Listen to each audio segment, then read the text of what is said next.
Hinahanap ko hanggang ngayon, hinahanap ko saan yung mga senior. Puro teenager itong nakikita ko. Kasi ako lang ang senior dito hanggang ngayon di pa ako umaamin.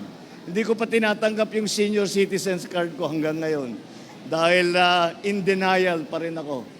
Ngunit, nandito po tayo ngayong maga para i-highlight yung ating bagong gagawin na nagbibigay tayo ng diskwento. Anong nakaraan, nakapagbigay tayo ng diskwento sa ating mga students. Basta't magpakita ng student ID ay makakapagkuha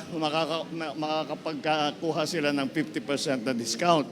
Ngayon naman, ay idadagdag natin sa grupong yon na mabibigyan ng 50% discount ang mga senior citizens at ang mga PWD.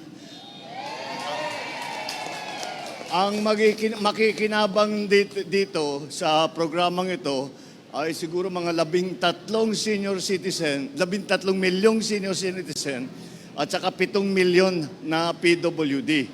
Kaya alam naman natin